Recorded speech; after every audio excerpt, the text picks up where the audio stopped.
Freeberg, what's your take on this reported by the Washington Post and I think confirmed by Politico move by Kamala Harris? Thank you for asking. Price fix. Thank you for asking. Do you have any feelings on it? Yes. Yeah.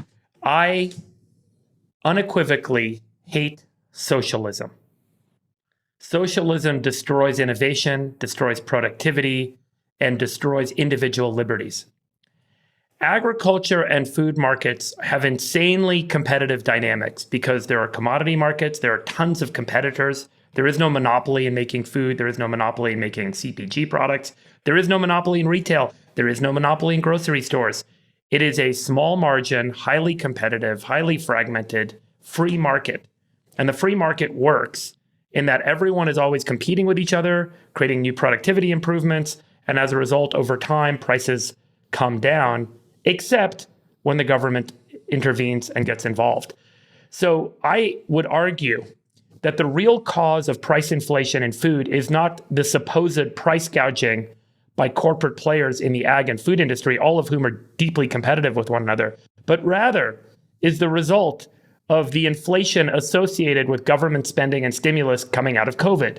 Nick, Exhibit 1. The Fed balance sheet. From COVID to today, the Fed balance sheet grew from $4.2 trillion to $7.2 trillion, a growth of 70%.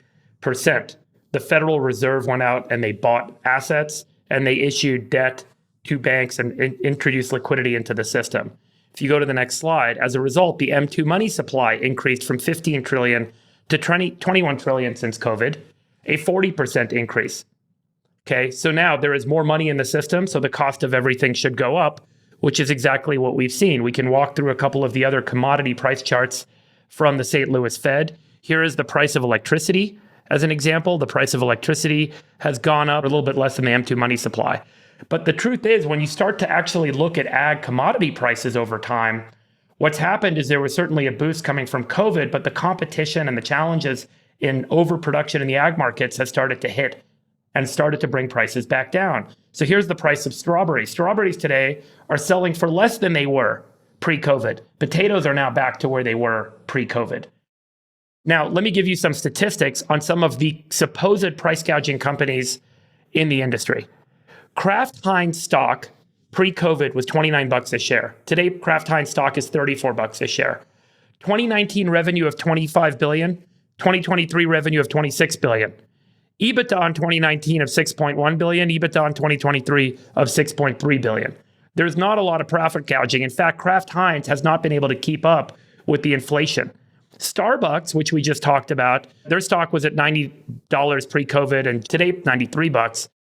2019 revenue of $26 billion, operating income of $4.1 billion, 2023 revenue of $36 billion, but operating income only 5.9. Margins have come down in Starbucks. Nick, if you pull up the McKinsey chart, this is a study of the grocery industry, the state of grocery in North America, 2023 by McKinsey. Accelerating pressures on profitability to cope with the pandemic's upheaval, grocers have had to dramatically increase CapEx, increase supplies. As a result, they've seen a significant impact on margins. Here's the margin profile pre-pandemic and today. Gross margin has declined by 2 points from 47.6 to 45.6. EBITDA margin has declined by 1.5 points. And now let's just go to the final chart, which is CPG companies, the companies that make food and sell it to consumers. As you can see, during the COVID era, the 3-year rolling TSR has declined since COVID across the board. So food companies are seeing food prices come down. So farmers are really suffering. Labor costs have tripled since the pandemic, but they're still having to sell products at the same price. CPG companies have lower margins and supermarkets have lower margins. So there is nowhere in the ag or food supply chain that we are seeing fundamentally price gouging or profit taking happening. What has happened is the cost of labor, the cost of moving stuff around, the cost of fuel, the cost of electricity, the cost of goods has all risen with inflation because of the increase in the money supply and federal spending and the stimulus associated with the Federal Reserve buying assets onto their balance sheet. So arguably, I would say that trying to step in and cap prices will reduce competition and as a result will reduce investment in improving productivity. And we have seen this countless times with every socialist experiment in human history has started with caps on food, and it has resulted in bread lines like you see in the image behind me today, as we can see in Soviet Russia. This is a mistake. It is a problem. It is anti-American. It is anti-free market. It is anti-innovation. It is anti-productivity. And ultimately, it's anti-liberty. And I cannot stand it. That's my rant.